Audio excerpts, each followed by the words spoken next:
Good evening. Welcome to the January 27th Valley View School Board meeting. I would ask everybody to rise, silence your phones, and if Mr. Baduras would lead us in the Pledge of Allegiance. To the flag of the United States of America and to the republic for which it stands, one nation, under God, indivisible, with liberty, and justice for all.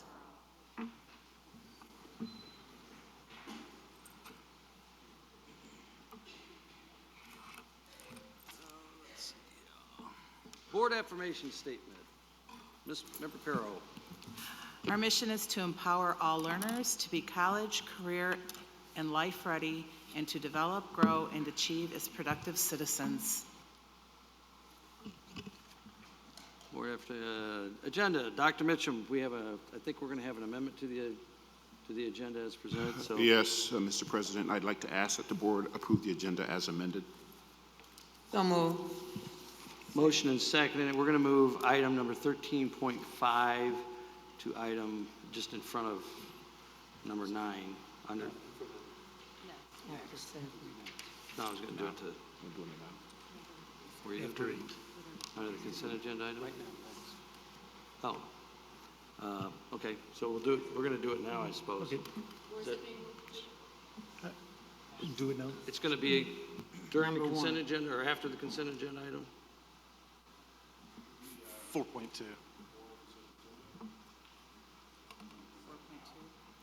Okay, motion. We have a motion. I make a motion to move 13.5 to now. Wait. Second motion. President Quigley, the affirmation of the Board of Education mission statement, board beliefs. Have we done that? Yes. Okay. So we have a motion and a second. All those in favor say aye. Aye. Opposed, same sign. So 13.5 is the approval of the contract for Rachel Kinder to superintendent. So that's where we're at. Correct? Yes, action report 13.5, yes. Yes. Let's go. So move. Motion and seconded. Is there any discussion? Somebody down there was the second. Hearing none, seeing none, roll call vote, please. Member Perro? Yes. Member Baduras? Yes. Member Campbell? Yes. Member Gilbo? No. Secretary Sikora? Yes. Vice President Zach? Yes. President Quigley? Yes. There'll be a chance to talk afterwards. I wanted to get that done because I've got to leave for a work obligation, but I'm going to go down the agenda as long as I can. Okay? So, congratulations.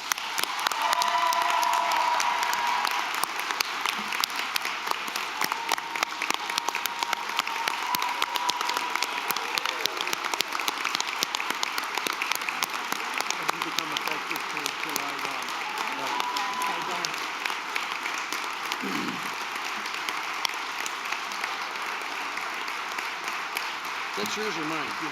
Mine? I do apologize for that. But go ahead, Rachel.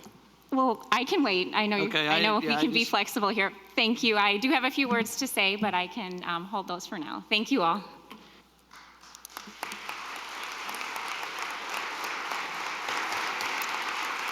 President Quigley, do I have time to say my few words, or would you like me to wait as well? If you want to quickly. Very quickly. Yeah, if she's got to wait, you got to wait. So, down Excuse me? consent agenda items. Would you Dr. prefer me Mitchell. to, you said wait? Yeah, please. Okay. Otherwise, people get all teared up about your soliloquy, and then they'll have to stop, and we'll be wiping eyes. It'll be horrible. It's going to be brief, but anyway.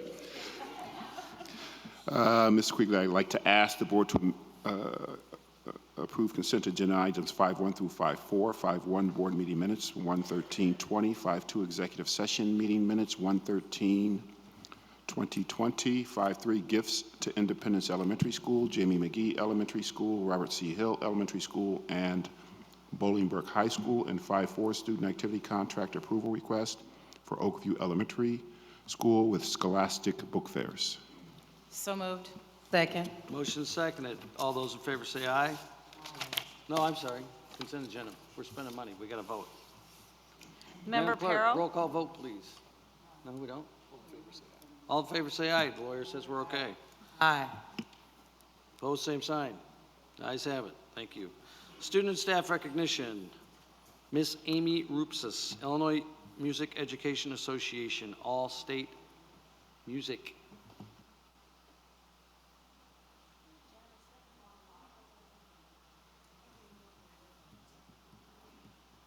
Hi, thank you for having us here tonight. The BHS choirs had 2 students representing Bolingbrook at state this year. In order to qualify for state, students must prepare for an audition in October. The audition consists of learning new choral repertoire, performing scales and triads, as well as sight singing. 11 BHS students were selected for District Festival this fall. The District Festival is where band, choir, and orchestra students come together for a day to rehearse and put together a performance.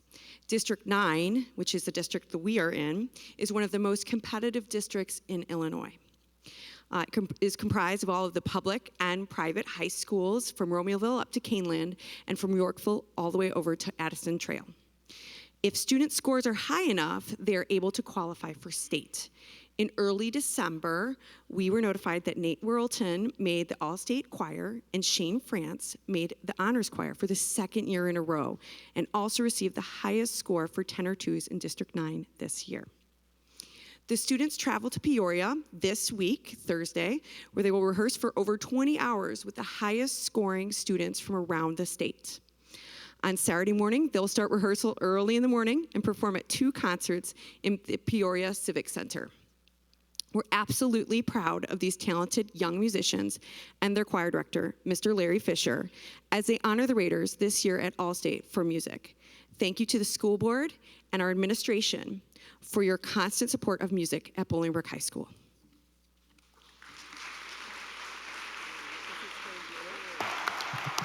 Are you going to introduce them?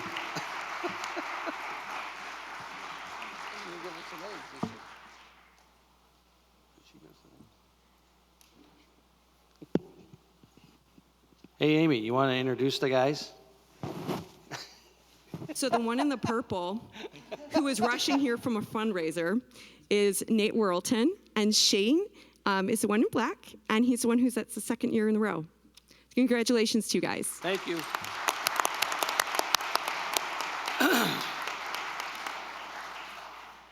Next up, we have the Romeoville Knights of Columbus donation. Gary Hoffman, I saw you sitting here. I'm going to join you over there real quick.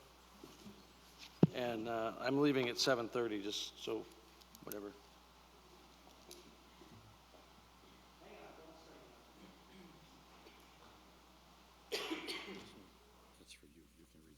Okay, great. So real quickly, the Knights of Columbus, they do a lot of things in the community. They have a chili cook-off. We have participated, and I got jobbed a couple times on the best chili, but it is what it is. But they donate the proceeds for each group.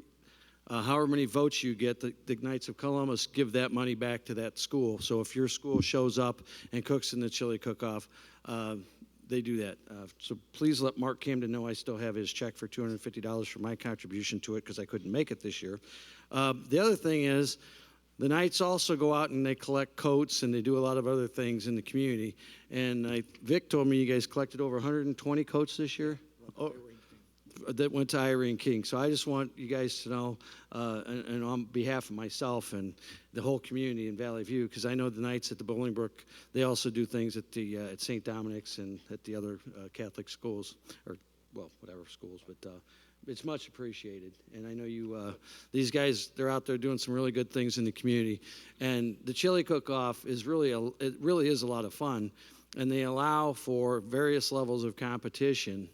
And so we had our professional cooks come in. I sponsored them last year. And I think they won the they won the cup for whatever they call it. I mean, this is serious chili. They bring in the head chef from Rosebud Restaurants and Morton Steakhouse. The last couple of years, they've had rotating head guys or head girls, or whatever they are, head chefs, to do the tastings. But it's really a good time. So if you have an opportunity, if you see it pop up on your screen next year, try to make an attempt to come, because the food's really good, and they give back to the community. And that's what this is really all about. It's about giving back to the community. So, Gary, thank you. Okay, it's all yours. Thank you. So, go ahead. Thank you, Mr. President. Distinguished board, faculty members, students, assistant teachers. This year was kind of a record year, so to speak. Not so much for what we collected this year compared to some previous years, but we broke the $50,000 mark. Now, this is our 9th year of doing this. This is our 9th year doing this. 2019 concluded that.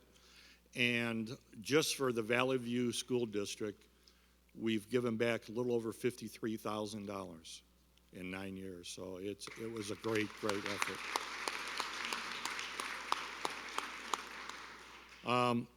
I have checks tonight for 3 schools.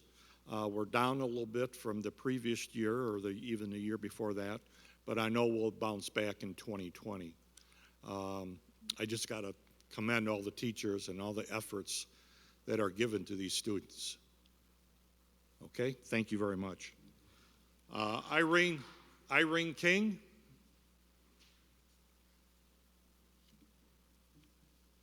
They were also the school that received all the coats this year. It's hard to believe that kids go without coats in the wintertime, but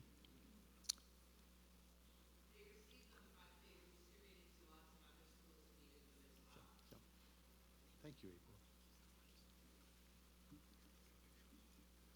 R.C. Hill.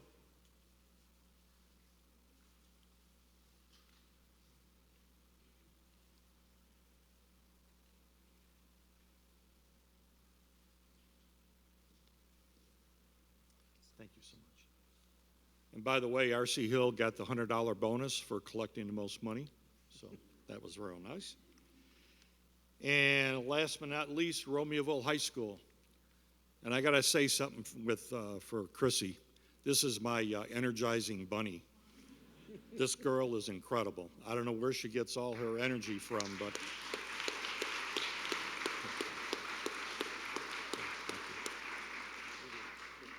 and I just have one more plug for the Knights. We have our St. Patty's Day dinner dance coming up March 14th.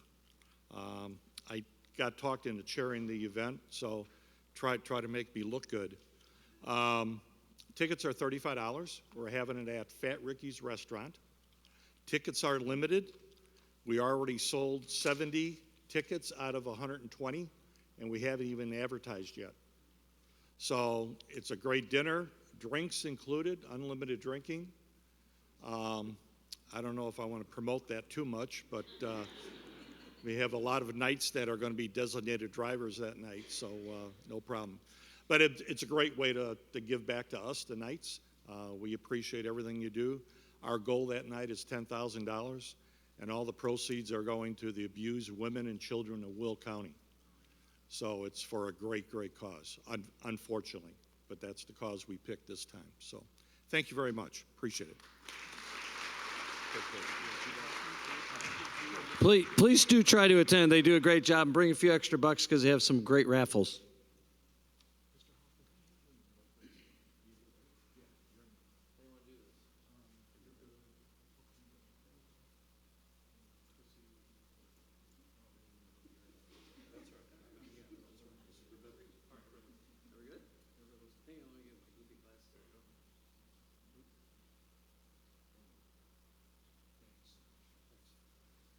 Thanks again, Gary. Okay, you're welcome. And I think I see Ray Macri over there, but I'm not sure. Is he in the back? Is he not back there? No.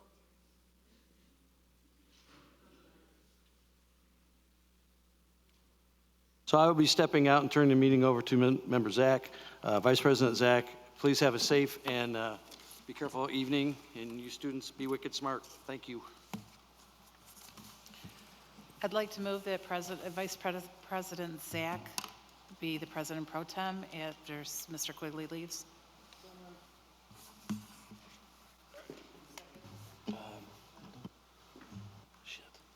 All those in favor? Say aye. Aye? Okay, please. Okay, next on the agenda, we have liaison report. Romeoville High School.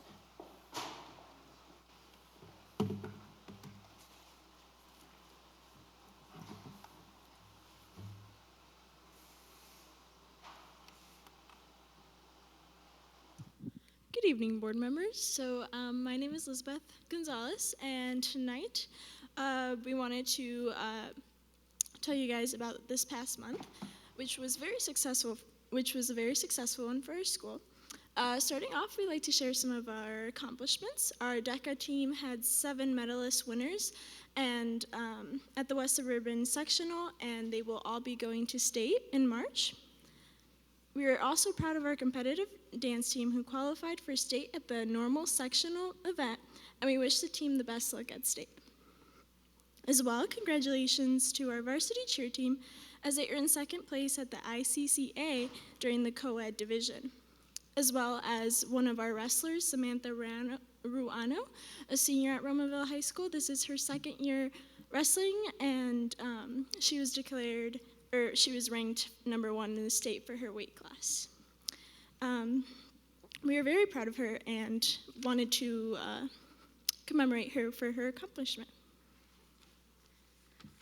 In January, we would also like to recognize our 8th grade orientation night. We had a very great turnout and are looking very forward to welcoming our class of 24 in the incoming fall. In the coming weeks, we have many great projects and plans in place, and we are looking very forward to sharing this all with you guys as 2nd semester rolls through. Lastly, we would like to congratulate Ms. Kinder as she embarks on her new journey and role as the superintendent, and we would also like to thank Dr. Mitchum for his work and dedication for our district. Thank you.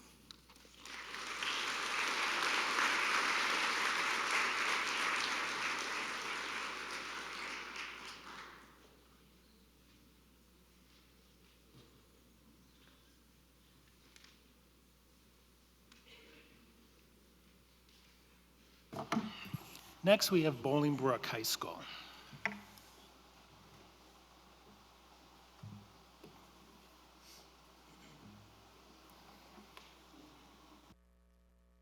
I would like to thank the board, community members, and Dr. Mitchum for having us this evening. My name is Ariana Barajas, and today I'll be discussing the support our seniors are receiving at BHS. The counseling department has been providing consistent help for the senior class in the college process. There have been opportunities such as FAFSA night, where families came for financial aid assistance, and also opportunities like a scholarship Google Classroom, where scholarships are constantly being posted.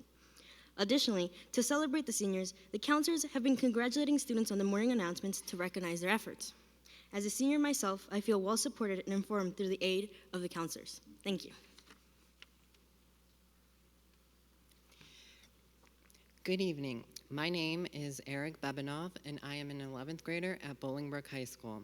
STEM, science, technology, engineering, and mathematics is an important part of the curriculum, and one of the last things that should happen to it is for it to be disregarded from implementation. I personally know several students that have a captivation for STEM, but not many activities exist to fulfill this passion.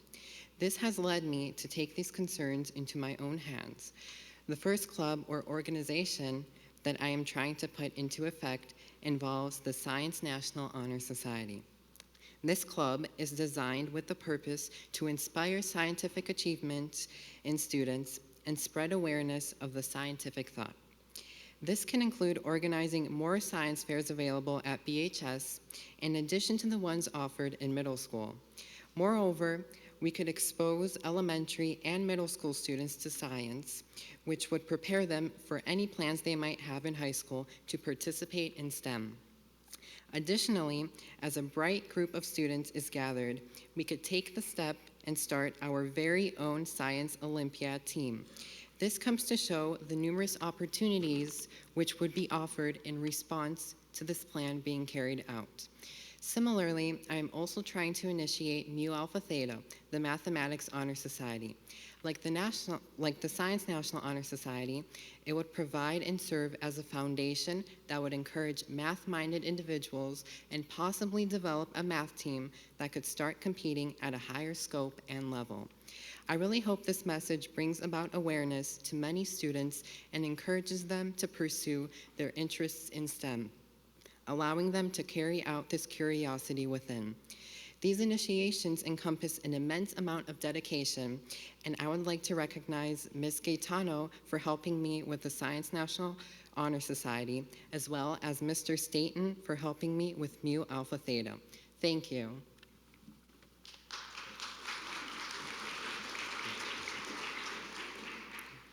Hello, I am Michael Huerta, a sophomore at Bolingbrook High School. I thank you all for attending this event, and I would like to thank the Bolingbrook High School administration for allowing me to represent the student population. An issue that many of my fellow students have expressed, both openly and personally, is a feeling that their current studies are not connected to their post-secondary plans. This concern is vital as it influences their positivity and overall morale when school is concerned. This concern can be addressed in many different ways. For starters, giving more counseling on the issue of unconnected classes and being more clear as to the number of non-standard classes available would help this issue. However, it should all be tied down to the individual student's specific interests. Counselors can aid in this as they can direct students to their desired classes and help them with specific opportunities which they may not be able to reach. However, these abilities of the counselors are not exactly made clear to students often, who may not utilize them due to not knowing of their existence. Also, providing some small programs so students of all stages can begin to learn what job, career, major, or trade that they will be interested in would help tremendously. And programs such as the instated NEHS, which is similar to NHS, which would inspire literary focused individuals into being involved in the community, and Interact Club, which inspires students into interacting directly with the community. Programs like these reach many students and inspire them into action, and an expansion of a similar type of these extracurricular activities, such as the previously based science and math honor societies, would aid tremendously. In a similar fashion, different classes which apply the same characteristics as these interest-focused clubs would be better, as a lot of students may not have the time to spare for extracurricular activities for outside of school. One such class is a business and career class, which would help students with basic business and job management skills, which would help them in their future as it would help them to acquire and maintain a job. Once again, I thank the board for having me and my fellow students here, and thank you.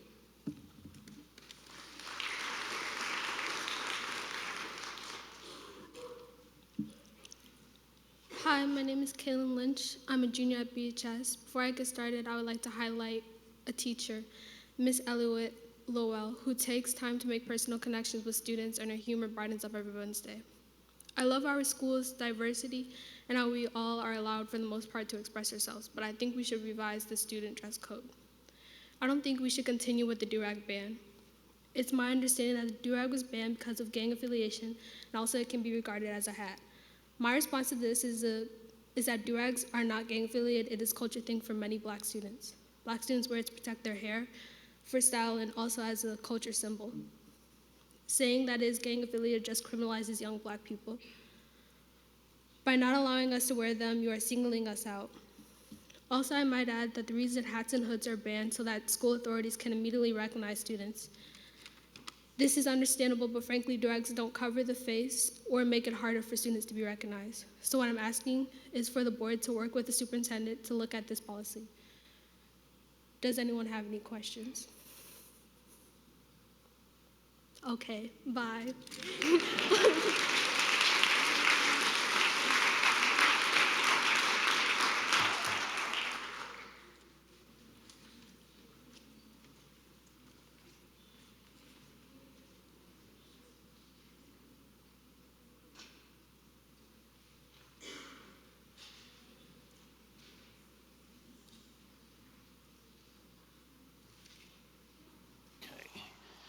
Before we go on to the board liaison reports, I would like to ask Dr. Mitchum to say something about the new superintendent. Well, okay.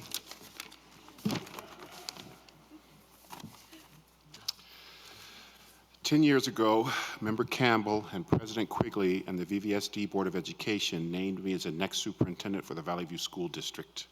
At that time, it probably was one of the most proudest professional moments of my career. I was honored to be named the superintendent for a myriad of reasons. I was most proud of the board for being progressive enough to name me as the first African-American superintendent in the history of our district and having the confidence that I could lead such a large organization.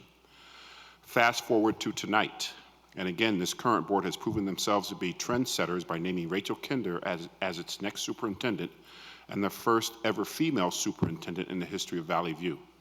I think that deserves a round of applause.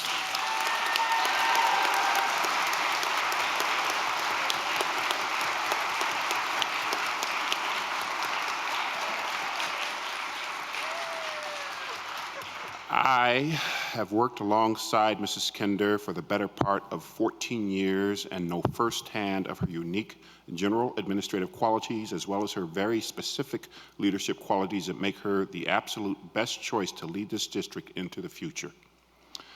By this board naming Mrs. Kinder as its next superintendent, I believe they have maximized our capacity to leverage the best possible future for our district.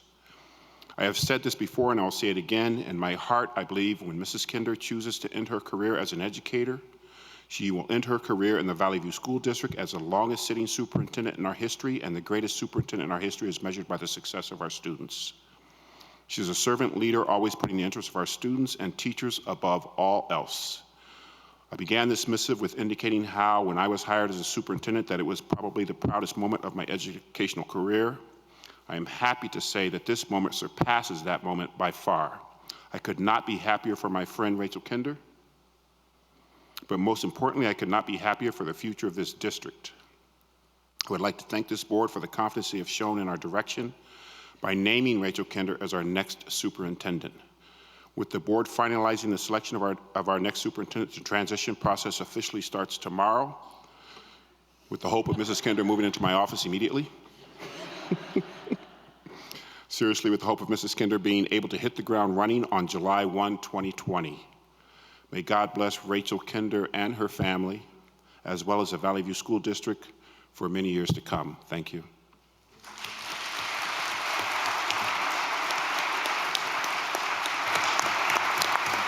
Thank you, Dr. Mitchum. Ms. Kinder, would you like to say a few words? We're just full of surprises tonight. I do have a few remarks prepared, and thank you all for the enthusiastic round of applause. I really appreciate the tremendous support.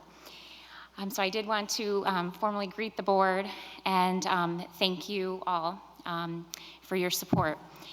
So to Vice President Zach, Secretary Sikora, members of the board, Dr. Mitchum, colleagues, students, families, and the entire Valley View community, I am humbled, honored, and blessed to be standing or sitting before you this evening, being charged with leading the staff, students, and community of Valley View School District into a new decade.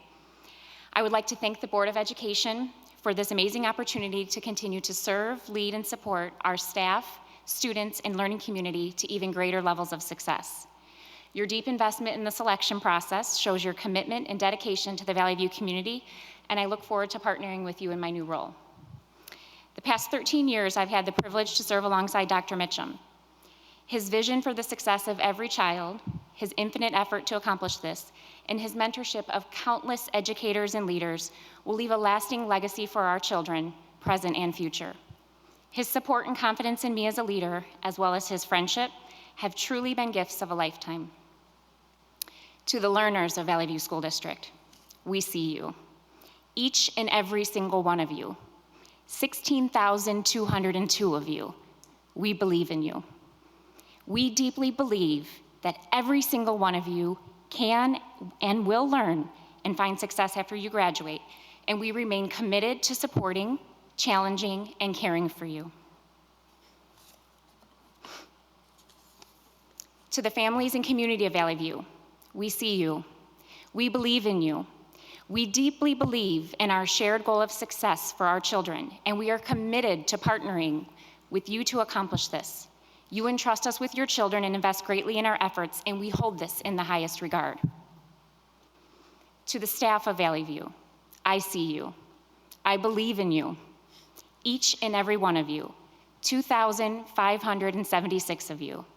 I deeply believe in the individual and collective capacity of every adult that serves our learners throughout this district. I am committed to partnering with you to ensure that we maximize our capacity to serve our learners and our families. And I am so grateful for the honor of working with you and learning from you so that we can all continue to grow together.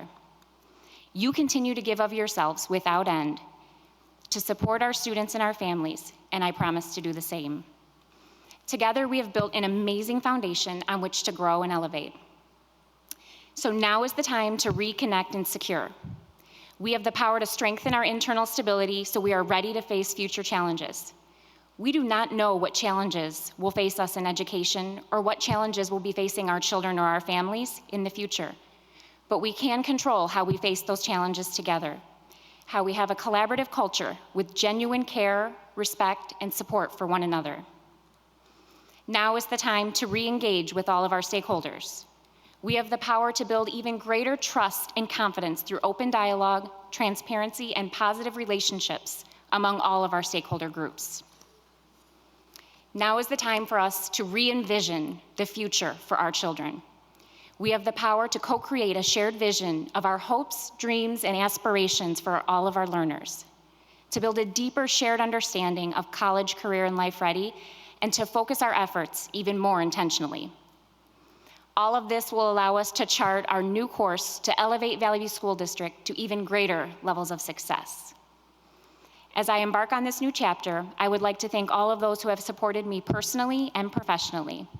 I couldn't possibly mention you all by name, but each of you has contributed so much, and for this I am forever grateful. I would like to acknowledge my mom and dad, who were my first teachers.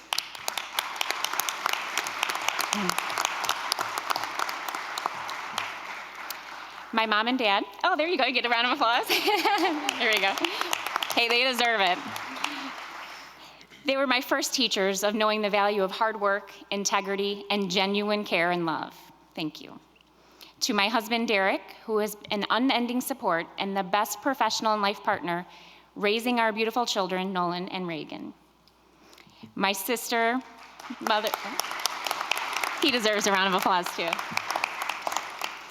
My sister, mother and father-in-law, countless friends, countless colleagues who just continue to support and build an amazing network of support. Thank you. It is this type of solid support network that we can continue to strengthen for one another. It is this type of solid support that we can continue to strengthen for every learner in Valley View School District. Together, we can achieve even greater levels of success, every learner, every day, 365U. Thank you again for this incredible opportunity, and thank you for your support and partnership. Have a good evening.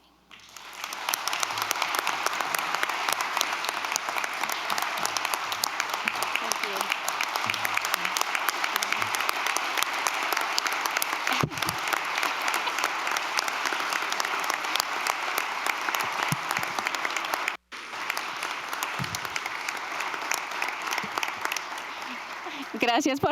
Gracias por el mensaje. Y los padres, gracias.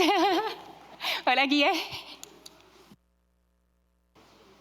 If I may say one other thing very briefly, Mrs. Kinder told me about that slogan, every learner, every day, 365U. And over our 14 years, there are times in which she's told me things that I haven't kept to myself. So she was very cautious about telling me that slogan because I wanted to steal it. But thank you for entrusting me with that, and I think it's an awesome slogan moving forward to the future.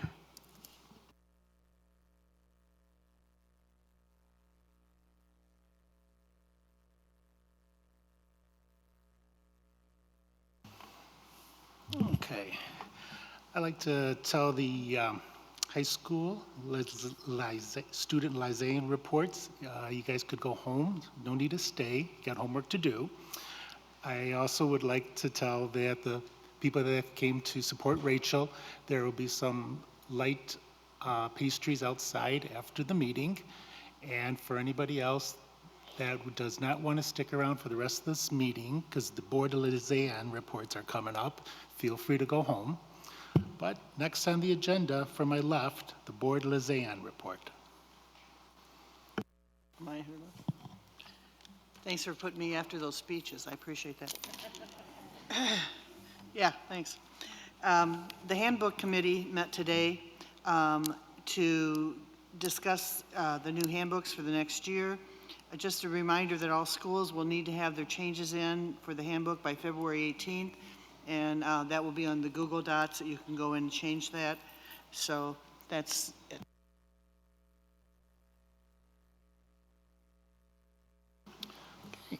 And anybody from the right? Okay. We have no more Lizanne reports. Next on the agenda is audience participation. Audience participation, is there anyone that would like to address the board? If so, please state your name and remember that due to the time restraints, you have 5 minutes.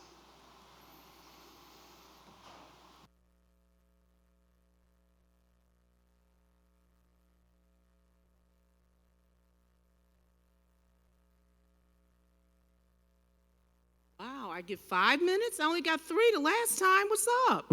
I only got 3 at the last meeting. Why is it more this time? Don't know. I'm not sure. Traditionally, it is 3 minutes. Okay, wow. Okay, all right. Well, I'm not going to take more than 3. I'm not going to take 3. My name is Ann Hammond. I am a parent, former parent of Valley View. My children all graduated from the Valley View School District. My oldest son actually was a part of the Madrigals. He's now 40 years old and a professional singer. So I was so excited to hear about the young people, about Valley View's still commitment to the arts. So that was a blessing. The reason I'm here today is kind of disheartened. Been a parent for a long time with Valley View. I, as a parent, after my children were kind of grown, I decided that I wanted to be a childhood school director, preschool director. And that was the most rewarding time of my life. And I thank God for being able to end my career with a job that was so rewarding to me. I was a preschool director for 12 years here in Bolingbrook. And prior to that, I was assistant director with a Head Start program, of any of you that might know of Head Start. So that came to about 21 years of experience in early childhood education. So I was just so happy to be able to do the work that I did. Our program ended in 2017. Very disheartening for me and our families. The one thing I loved about our program is that we were very diverse. I had prayed and asked God to bring us children from all walks of life, from every color of the rainbow, and He did that. And we were so blessed. And so when it closed, we were very heartbroken. At 3 months after the program closed, I applied to the district for a position as a sub. The sub position, the minimum requirement is a BA degree. I have a master's degree and a BA, and I was denied a position with the Bolingbrook School District for a sub position. Kind of went through a thing for a while, very, very kind of down for a while. And then recently I kind of just lifted myself up and said, wait a minute, something's wrong with that. So I did talk to one of the administrators and I explained my concern about how could that happen. And I was told that they didn't know what happened. Well, I had proof of the fact that I did apply and that I was turned down. So I tried to work this out with the district. I talked to the administrator, and there was communication with the superintendent and with the head of the board, and I received absolutely no communication from the district board chair and the superintendent until I sent a letter today email today stating to them that I was going to contact Channel 2 News. And then all of a sudden I got communication from the board. How's about that? Got communication from Mr. Quigley and from the superintendent, now superintendent. And that was very disheartening for me, that I had to go to those lengths. And believe me, I did contact them. I have documentation that I did. I guess I'm sort of glad that they didn't come because I wanted this to be a local issue. I did not want it to be an issue that was going to involve all of Chicago. So I'm kind of thankful. I'm very thankful. I want it to be local. So what I'm asking the board is about what are we going to do here? This is not fair. This is not right. And I don't even know I know this is not a time for you to address my situation, but I really want you to do something about this because I have requested on more than one occasion that I wanted to deal with this. I wanted to do it quietly. I did not want to involve a whole lot of people, but you've taken me there, board, and I'm very disheartened. I will say this meeting was absolutely wonderful because you got the children involved. The meeting last time was like boring, but all of the kids were involved and they're doing fantastic things, and I'm so thankful for that. The arts, I love it. Special needs. One of my sons actually graduated from the STEP program.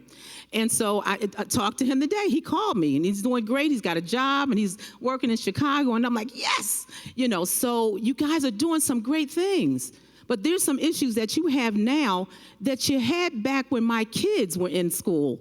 And my youngest is 27. So there's some things that we really need to work on in this district. My husband and I are longtime members of the community. We're going to be here for a while. So this was only my second board meeting, but believe me, there will be many, many more that the Hammonds will attend. And I thank you for your time. Thank you. Thank you, Ann. Thank you. Oh, wait a minute. Any questions? Yes, Ann? Yes, thank you. Feel free to call Dr. Mitchum tomorrow or the next day and set up a meeting and you could talk to him. Oh, no. I've already talked to him about that. We're supposed to be in communication with the lawyers now. So that's not going to be necessary. Thank you. Thank you very much, Ann. Next on the agenda, Superintendent's Informational Report. Ms. Kinder. Yes, sir. That's Information Report 9.1. We are presenting 8 policies for information this evening. Changes reflect our recommendations due to changes in various state and federal laws. The policies have also been reviewed by our legal counsel. 410, Fiscal and Business Management. 450, Payment Procedures. 490, Activity Funds. 4150, Facility Management and Building Programs. 4160, Environmental Quality of Building and Grounds. 4190, Targeted School Violence Prevention Program. 510, Equal Employment Opportunity and Minority Recruitment, and 7100, Health, Eye, and Dental Examinations, Immunizations, and Exclusions of Students. If you have specific questions regarding any of these policies, we have 2 weeks for review and discussion of and answering any questions, and we'll be bringing them back in February for your approval. I just have one comment or request. I noticed on another policy that we're looking at today, they highlighted the changes for us. I don't see that here. Could you possibly do that for when we decide to vote on these? Yes, if you look on the bottom underneath the administrative content, you can see the marked copies of all those, and I'd be happy to walk you through that. Thank you. Okay. Next on the agenda, we have the Superintendent Action Reports. Dr. Mitchum. Yes, President Pro Tem Zach, I'd like to ask that your board approve discipline cases A through C as amended. So moved. We have a motion and we have a second. Any discussion or questions? Seeing none, hearing none, could I have a roll call vote, please?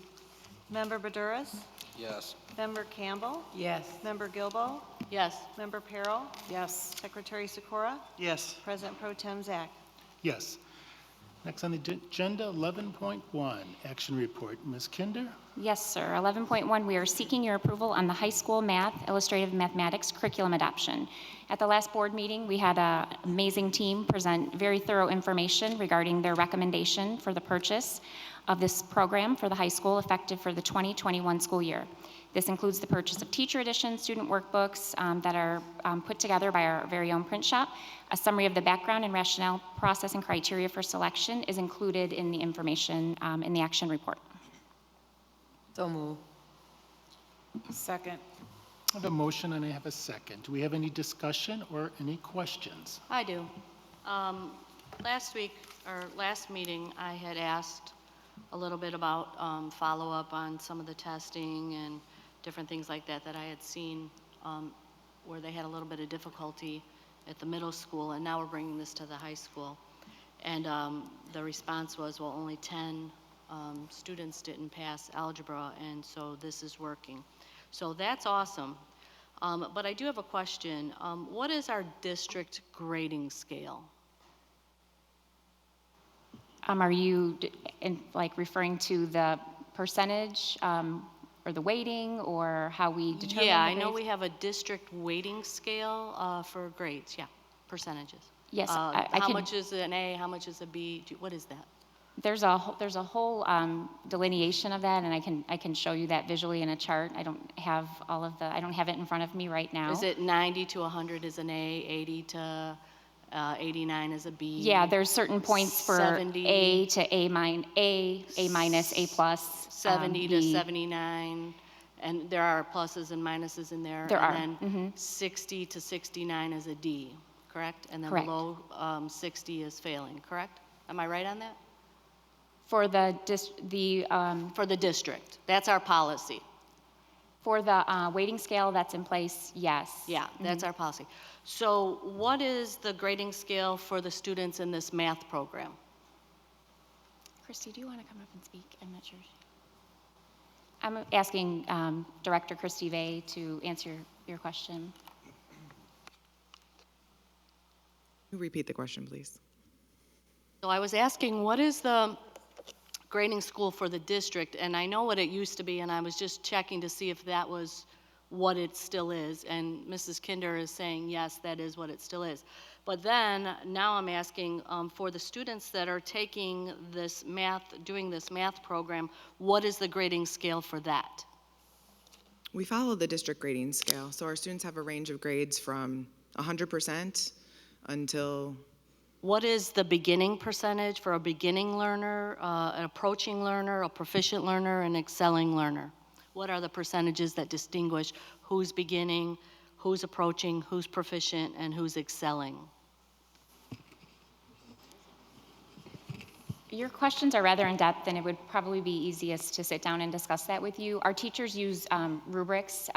For example, if it's a 4-point rubric based on set criteria and their scoring and assessment, they would assign those points based on the rubric. So it would be easiest to discuss that when actually looking at those visuals, and so you could see how that translates into a grade.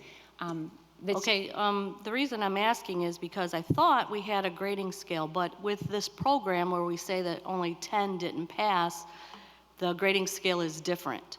To be considered a beginning person, the lowest score that you can get is a 59%. That's an F, and that's the lowest you can go. To be considered approaching, which is passing, the lowest you can go is 73%. And then proficient is considered 85%, and excelling is considered 95 to 100. So I'm just wondering why there's a discrepancy between the two grading scales.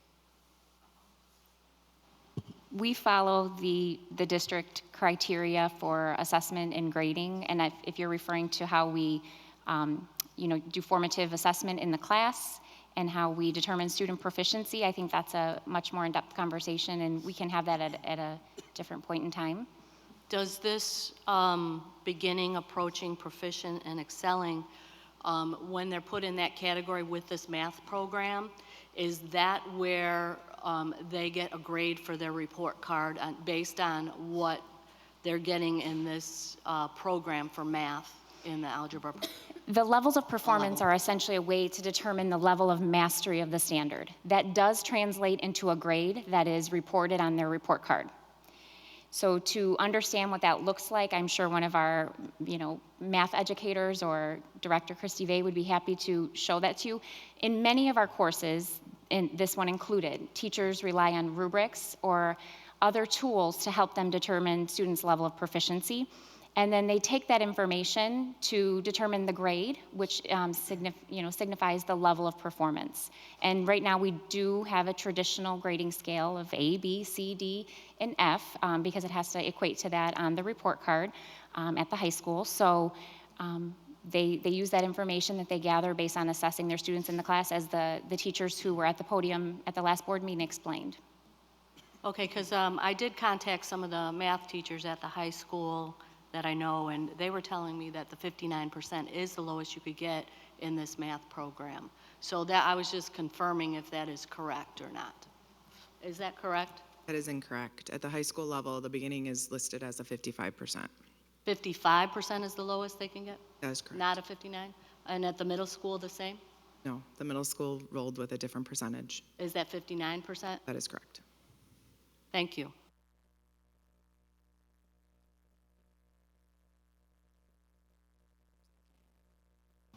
So if you don't do the work, you get a 55%? Describe, don't do the work, because this is talking on a summative nature, so our students are completing the assessments, and as the teachers presented last week, part of our mathematical practices, as well as in science, our science and engineering practices, is to have students persevere, and our students are coming to the challenge. Our students are persevering, they're writing more than ever, the teachers elated to that. You saw that in the presentation last week. We've had more success in middle school math than we've ever had in this district. Our scores continue to increase. We continue to have more college and career ready students across literacy and mathematics as defined by IAR, and this is a program that has helped us do that. And our grading and assessment practices are in greater alignment with students' ability to perform on what the state sets as the standard and what the students are expected to perform on the Illinois Assessment of Readiness, or the SAT. So we have greater connection to having grades that represent what they should, and that is the student's level mastery of the standard. So if they get like maybe what would normally be a 5 or 10%, they automatically get a 59 or 55% on that score? And then what if they don't take the test? What then happens? We teach them and we reassess them. And if we need additional evidence of their level of mastery, we assess them again. And if they still did not learn that, we teach them again, and then we assess them again. Because we're simply not in the business of giving zeros or 5% and letting the students move on. It is critical that they learn the material and that we have an assessment that truly reflects what they know and that we report on what it is they know. So if a student is missing an assignment or was out of school, we still need them to learn the material, and we still need them to learn those skills, because if they don't, then that will compound and they will have difficulties when they move forward. So as our teachers explained last time, they do differentiate for students who need additional support. They do challenge students who need challenge after they've already mastered it, and our teachers are very adept at that, as our scores reflect and the performance of our students reflect. So do they move on, or do they stay on that same skill that they're working on, or do they move on and then try to make it up later? So it's not discrete, and as the teacher that was at the podium last time explained, there are many ways to rebuild that into the new learning, or to pause and have a mini lesson, or provide some just extra support for the student as they continue to move forward, so that they don't get behind. So there are many ways that our teachers go about it, from pre-K all the way through 12th grade.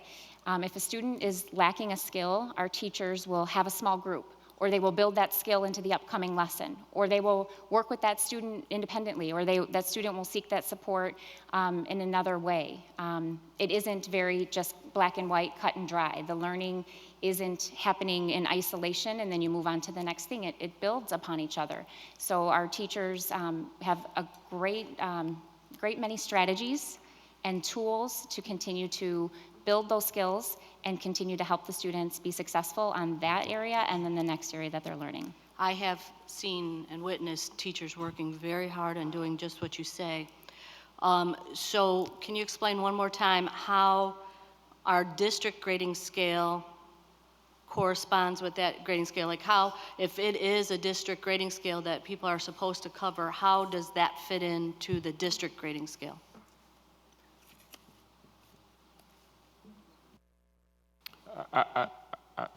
In listening to this conversation, I think you're asking two different questions. The district grading scale is delineated by 10 points from a 60 to a 69 as a D. Anything below a 60 would be considered an F. I think that the questions you are asking require a much deeper response that could be given in this venue, and I think we'd be happy to set up a board workshop to discuss grading practices and the impact of a 0 versus a 55 or a 59, and why there is the significant need for the change in the grading practices in its totality. We are so far removed from a standards-based grading practices that has significantly hurt children in ways that we should not be hurting children, that requires that we move our grading system to a system that better reflects what kids know and are able to do. Trying to explain that in this venue, it would be very, very difficult. As I said, it's a very deep conversation that I think requires a significant amount of interaction, not just with the administration, but also the teachers and the directors, and we'd be happy to engage in that so that the board can have a better understanding as to the why concerning our grading practices. And I think if all board members listen to the why and to what the research indicates and to what the future trends are concerning grading, we would be able to convince you that our practices are in line with best practice and appropriate for all of our children. But it's difficult to engage in this conversation here and now with all of the complexities involved in how we grade our children. And this action report is actually seeking approval for a material for the adoption of actually a resource. It isn't specific to grading and assessment practices. It is simply for the purchase of this program that our teachers are recommending that you approve this evening. I think she's just asking if a 55 is the lowest score, right?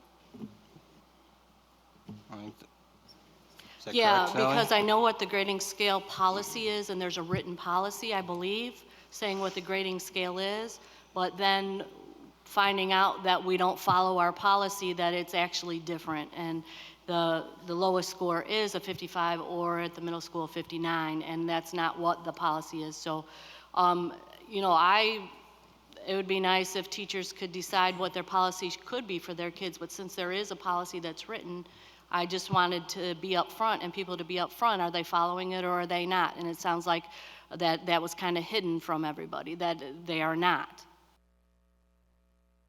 Again, just to jump in, my name is Adam Herder. I'm the executive director for our middle and high schools. This is something we've actually been looking into and working with teachers for a few years. So while the traditional scale of 59 to 0 being an F has been adjusted, there's still a failing range. So the board policy that describes this doesn't have the grading scale in it. What it says is it would have a scale that would tie toward connected to how students are mastering the content. Where we publish that is in other places, like the student handbook, things like that. So that grading scale that has the ranges for the letter grades has not changed, and this program fits directly within it, just like it's fit directly within it in middle school. The only difference is the idea of telling kids, instead of you have a 75%, we're telling you you are either approaching or you're proficient, which helps kids know what's coming next in their learning, because they have a rubric that says if you're approaching, the next thing you need to learn is this. Whereas if you say you have a 75%, there's no piece of paper, any resource that tells me what I'm supposed to do next if I know I have a 75%. So all we're doing is saying, based on how they perform, we're categorizing that and then assigning a grade that's within our current grading policy and our current grading scale. So it's kind of two different things, and I understand the question, but it kind of mixes two separate processes that are happening in the classroom, just to avoid any confusion, because it wasn't misleading, nor does it violate the grading policy at all. I was just looking for transparency. We are happy to provide you with that transparency. We can provide you a copy of the grading scale. We can look at that policy together, and it is in alignment.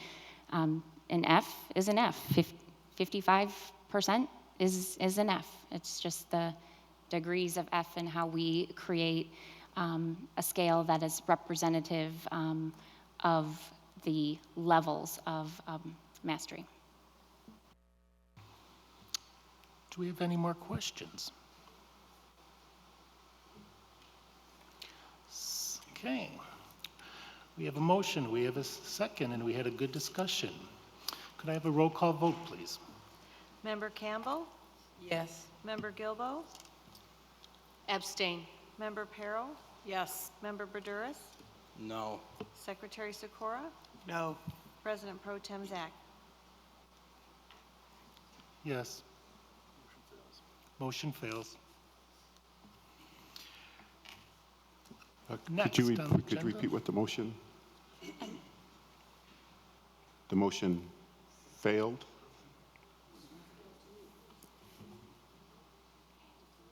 There's, Ms. Casey, was it 3-3?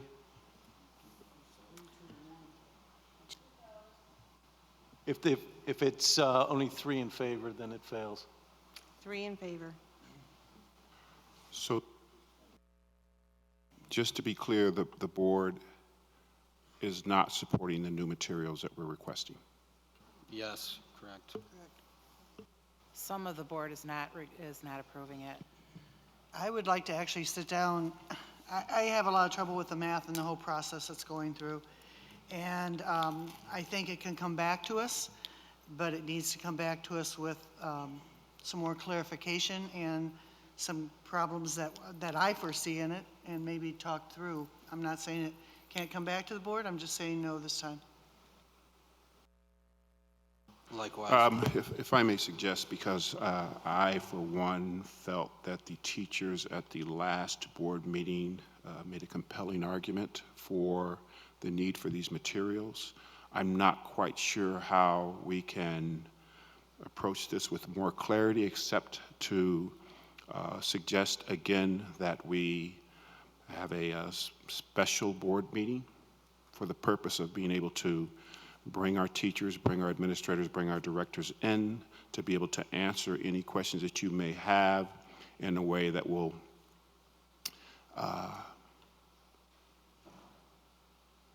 hopefully gain your support. Because again, this administration early in our career was accused of making unilateral decisions without the input from teachers. And this recommendation today is fully supported by our practitioners in the field, by the experts who are engaging kids every day. This is a grassroots effort, and the message that we're sending to our teachers concerning our support of their expertise, to me, is sending the wrong message. So I would respectfully request that to gain further understanding of what it is our teachers are trying to do with our students in the classroom, specific to our middle and high school math, that we take the appropriate amount of time to be able to go over this in detail, because it's just that critical to our students. Thank you. In this suggested meeting, would we be able to hear the opinions of the teachers that don't support this? Or are we just going to hear from the teachers that do support it? If we have any teachers that don't support this, they're more than welcome to attend the meeting as well. It's my understanding, though, that there is overwhelming support for this program by the teachers who are engaged in it. Okay, then I think we should set up a meeting, and we should have a meeting in the future. On to the next agenda, 11.2. Okay, 11.2, we're seeking your approval on the adoption of driver education simulators. We had some leaders and educators present their rationale and background and the evidence of the need for this adoption. Information is outlined in the action report. We're seeking your approval this evening. So moved. Second. We have a motion, we have a second. Questions or discussions? Seeing none, hearing none. A roll call vote, please. Member Gilbo, Yes. Member Perro, Yes. Member Burduris, Yes. Member Campbell, Yes. Secretary Sikora, Yes. President Pro Tem Zach. Yes. Okay, action item 11.3. This is an intergovernmental agreement between Valley View School District 365U and Cook County Community School District 130. As part of the Every Student Succeeds Act, ESSA, plan in Illinois, the Illinois State Board of Education created a process for schools to be supported in their continuous improvement efforts. This system is referred to as Illinois Empower. It is designed to differentiate supports and provide accountability to improve student learning. Providing state-approved vendors and peer learning partners options to support schools is a major aspect of Illinois Empower. Due to its exemplary status based on student learning outcomes, which means that Jane Addams students are performing in the top 10% of all schools in the state. In all actuality, they're performing in the top 5% of all schools in the state. Jane Addams was identified as being eligible to be a peer learning partner. So they applied for this and were accepted and approved. And the School District 130 reached out to Jane Addams for support this school year through the Illinois Empower process. So as a result, this intergovernmental agreement is simply a formality that allows Valley View School District and District 130 to work together in the interest of kids and the benefit of sharing positive practices for school improvement efforts. So we're seeking your approval on this evening. So moved. Second. We have a motion and a second. Discussion or any questions? I have a question. Did we get info on this before? Because I think this is the first time that we're seeing this. So this is the first time that we've actually ever had this experience, and this was a new process for the state of Illinois as well. So we just, in the process, learned that an intergovernmental agreement would be best practice in order to create this partnership. So this was news to us, and we learned this in the process, which is why we're bringing it here to the board this evening. This just simply gives Jane Addams the right to engage with the school, and then the school district compensates our school district, and that covers things like sub-pay. If our teachers are, out of class, it covers things like teacher extra hour pay, things of that nature. If our teachers travel to that other school district, it would reimburse them for their mileage. So it's simply a formality that allows us to basically receive that compensation of a small amount to support another school district. So it's a very positive thing. The legal aspect with the intergovernmental agreement is something that the Illinois State Board of Education has recommended in this process, but it's the first time that we've worked through this process. It seems like it should be a pretty nice thing, but I know we've asked numerous times that if there's something new that we are able to see it before it's brought up for an action. I would ask that we could table this so that we could ask more questions if we need to. So I make a motion to table this until the next meeting.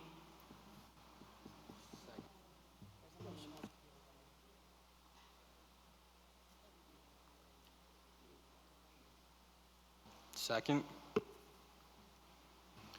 We have a motion and we have a second to table this item. Can I have a roll call vote, please? What happened to the motion that was already on the floor? I made a new motion. There's a motion to table. So again, I'm asking a question.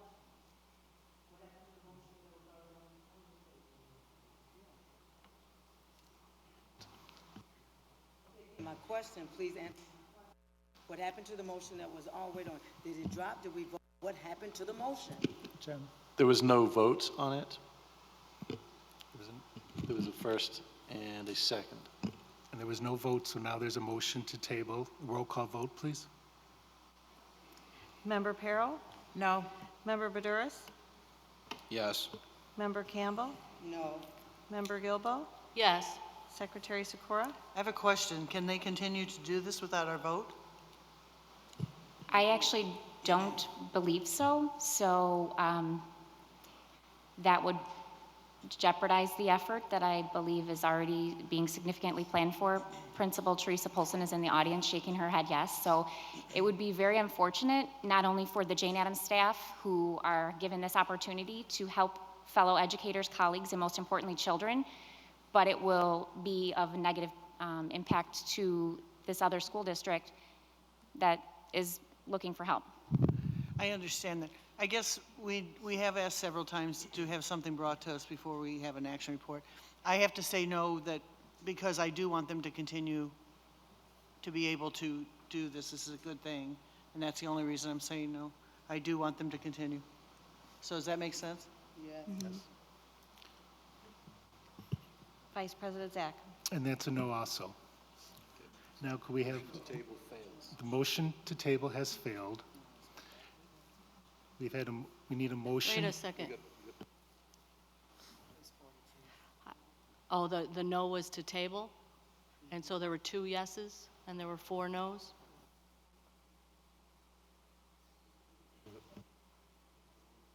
I have a motion and I have a second. Could I have a roll call vote for item 11.3? Member Badouris? Now we're voting for the, Yes. Member Campbell? Yes. Member Gilbo? Abstain. Member Peril? Yes. Secretary Sikora? yes. President Pro Tem Zach? Yes. Okay. Action reports. Scott, Mr. Grizafi, 12.1, please.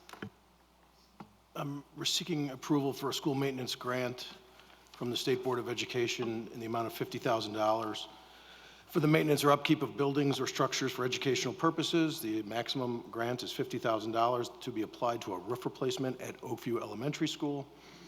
The roof there is approximately 25 years old. This project was part of the bond project list at an estimated cost of $966,000. As part of the grant application process, the district is required to authorize the school maintenance project during a duly convened meeting and certify that the board has reserved local funds to meet the local match requirement. So we are asking the board to authorize the roof replacement project at Oakview Elementary, reserve local funds to meet the match requirement, and execute the district certification document for the school maintenance project grant. I will add that we will have to bring bids back for board approval. So moved. I have a question real quick, Gary. Is this? Did I get a second? We have a motion. Do we have a second? We have a motion and a second. Any questions or discussions? Liz seconded. Questions, JT?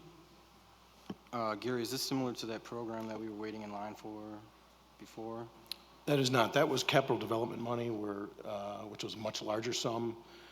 This is a set aside of about $44 million, considered round one. The state has estimated that every school in the state who could apply, this would allow at least every district to have a $50,000 taste, but this is not part of what you're asking. Okay, we have a motion, we have a second, we had some questions. Could I have a roll call vote, please? Member Campbell? Yes. Member Gilbo? Yes. Member Peril? Yes. Member Badouris? Yes. Secretary Sikora? Yes. President Pro Tem Zach? Yes. Action item 12.2 was really predicated on the approval of 11.1, the high school illustrative math adoption, and I can't really recommend approving the production color copier without having something to print. So at this time, I see no need to proceed further with that item.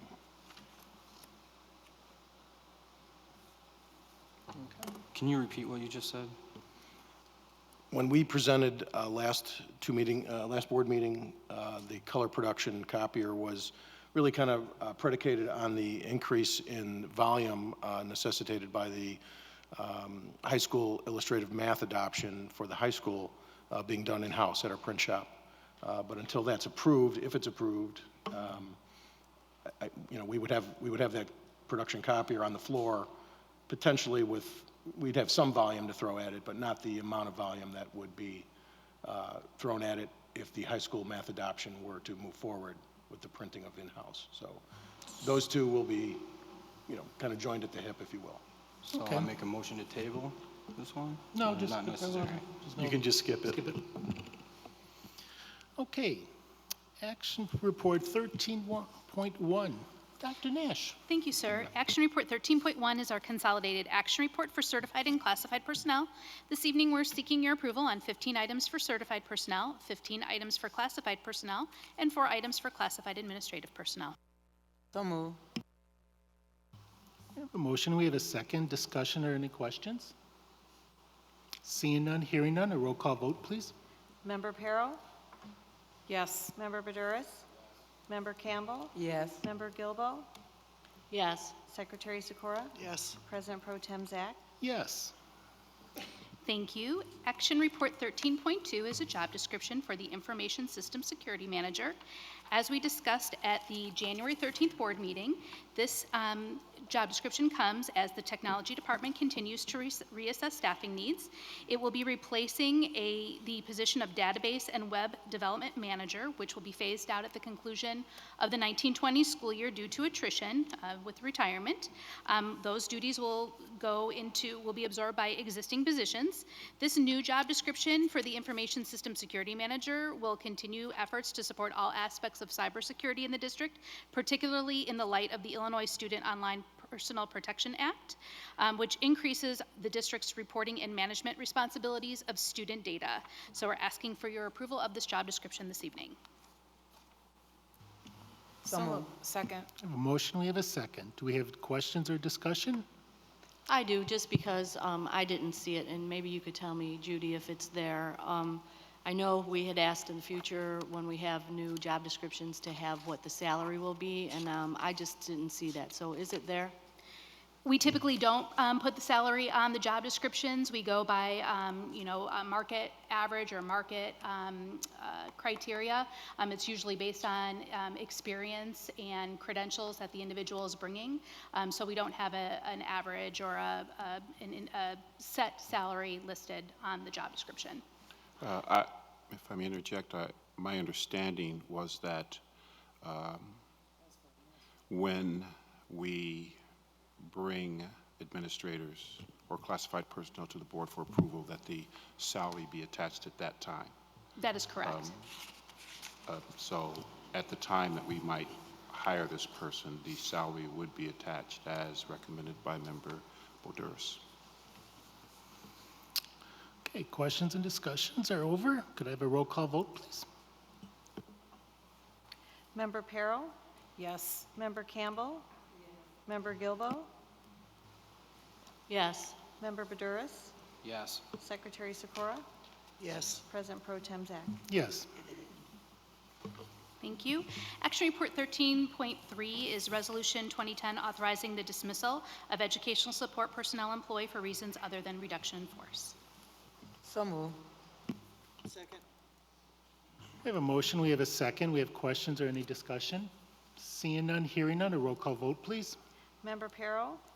Yes. Member Gilbo? No. No. Member Campbell? Yes. Member Baduris? Yes. Secretary Sikora? Yes. President Pro Tem Zach? Yes. Thank you. And finally, Action Report 13.4 is Board Policy 5-50. This is the Drug and Alcohol-Free Workplace Board Policy. It reflects recent changes to Illinois law and has been updated to reflect recommendations from the Illinois Association of School Boards and has been reviewed by our legal counsel. So moved. Second. We have a motion, we have a second. Do we have questions or discussions? I have a question on this one. Judy, do you think you could just tell me about the little statement that says something about on-call 24 hours? What's meant by that whole thing in there? So on-call 24 hours is language that was put in by or suggested by the Illinois Association of School Boards to define what on-call is. And so right now it's listed as an employee on call when the district schedules him or her within at least 24 hours notice to be on standby or otherwise responsible for performing employment-related tasks, either at the district's location or another previously designated location. And that's specified in the policy. And so how does that fit with our employees? Like what would that entail for our employees?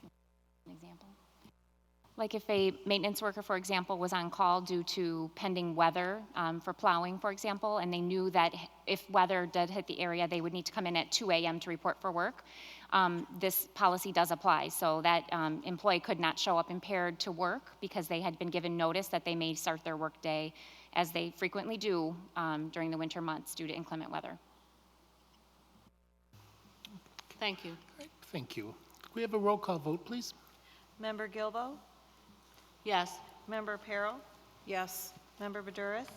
Yes. Member Campbell? Yes. Secretary Sikora? Yes. President Pro Tem Zach? Yes. Legal service, any report? No formal report. AFT, any report?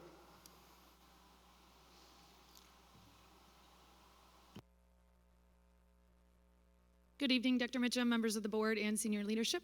On behalf of myself, the Valley View Council President, my Vice President, Dan Bourne, and the Valley View Council, we would just like to congratulate Mrs. Kinder on your accomplishment and your new role. Dan and I look forward to continuing collaboration and work with you over our time together. And for Dr. Mitchum, just so you are aware, I am going to squeeze every discussion, conversation, and decision out of you until June 30th, as I can.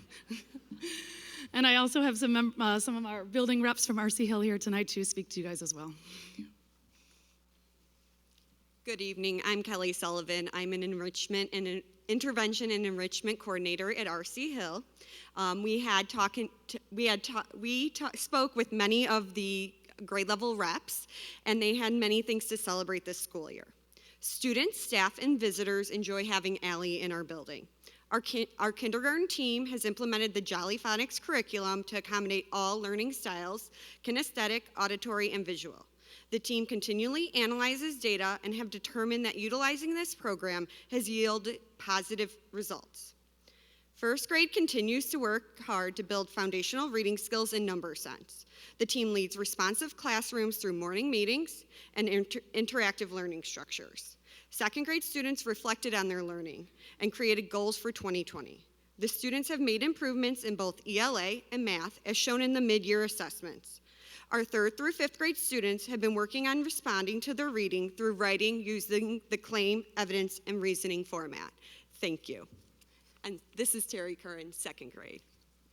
Thank you. Thank you. Thank you. Valley View Council, any report? Oh, that was no report from the Valley View Personnel Council. I'd like to thank you. Any old business from the board? Any new business from I have old. I just want to let the board know, and this is not personal whatsoever, to our new superintendent, not personal whatsoever. I'm very concerned with the whole procedure that we took to choose our new superintendent, events that happened or occurred along the way. One of the big ones was rush, rush, rush, and I felt some of it was haphazardly. Let's just get this over with, just get it done. I already voiced my concern at the beginning about using the service that we had and only seeing 5 candidates and not being able to see anybody else. Some not there for interviews and voting. Anyways, some events that happened. I'm not going to go into detail there on that, and how the votes were tallied. I have concerns with that. And then, and again, this is not personal whatsoever. I think this is something that happens in our district, and I've said it before on microphone and in front of the camera that I'm not real happy with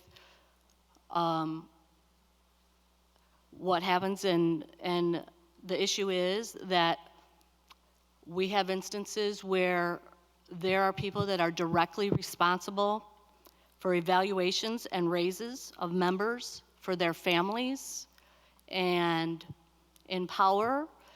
And I don't think it's fair to other people that work alongside those in those situations.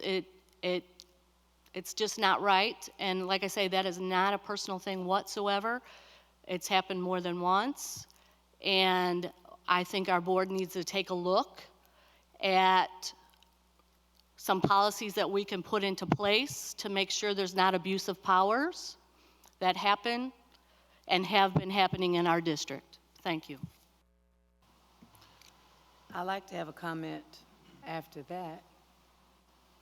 I just want to say, as one of the 7 elected up here, that it's our fault then. If we feel that all this is happening in our district, then what are we getting paid the big $0 for? to be fiscally sound, to be caring about every employee just like we care about our children. So then I'm calling for a workshop of the board that we get our act together and that we come alongside each other and make this district even greater than it already is. And that if we are not woman or man enough to speak up directly to that person that you have the care or the concern with, then we need to take a look at ourselves and sit down. Thank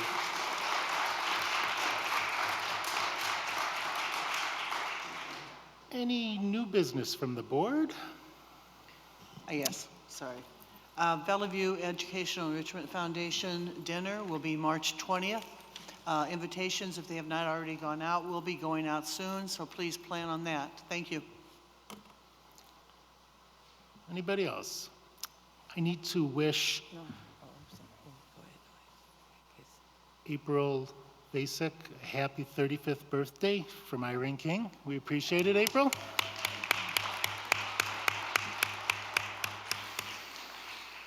And do we have any questions from the public on the actions that we have taken tonight? Not necessarily questions. I just wanted to congratulate our superintendent, Mr. Leo. Mitchum, on his retirement. Please state your name. Oh, I'm sorry. Leo Venegas. I am a resident of Romeoville, and I have a second home at Hardhaven Outreach in Bolingbrook, so I reside in both towns. But I want to congratulate Mr. Mitchum on your retirement, sir. And I also want to congratulate our new superintendent, Rachel Kinder. And for the board, thank you for having the courage, the vision, and the wisdom to select her as our superintendent. And for you board members that feel that you make it painfully obvious that you don't like what you're doing up here, get another job. You're not getting paid. Find something else to do. And for the public, you have an election coming up. Let's get rid of some of these folks that don't make any sense up here. All right? Have a good one. Congratulations. Congratulations. Thank you, guys.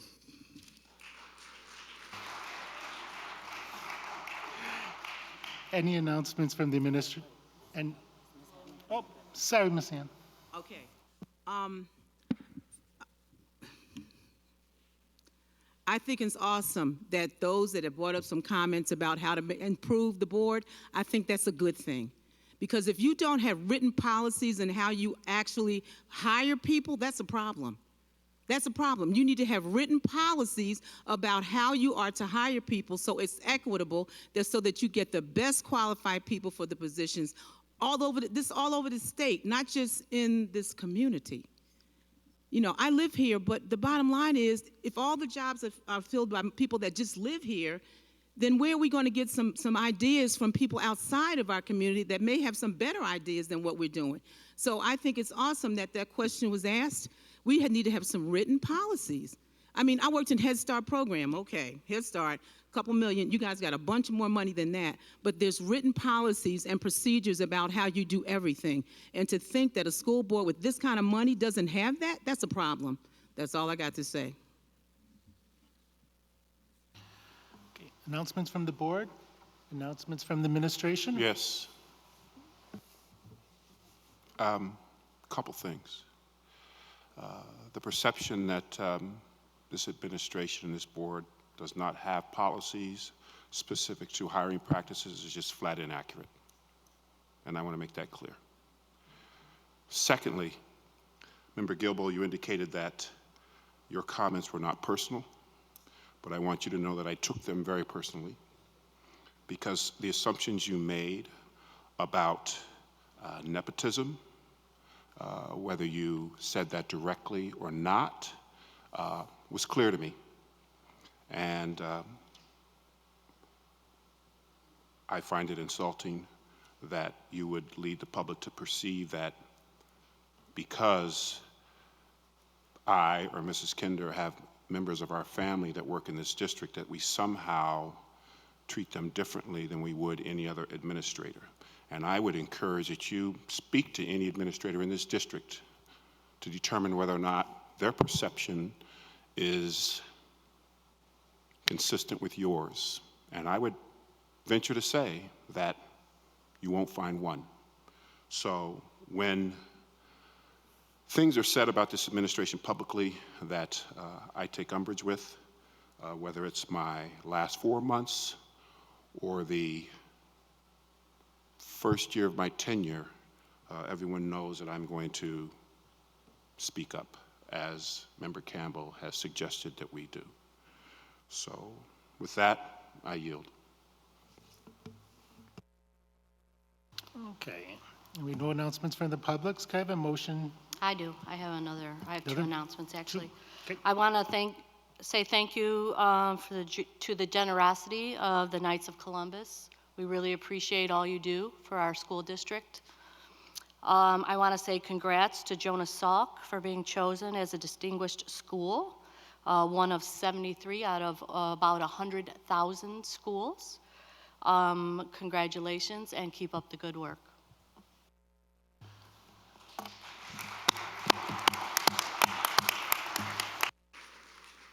I would like to invite everybody for some light refreshments in the hallway following the adjournment of this meeting. Can I have a motion?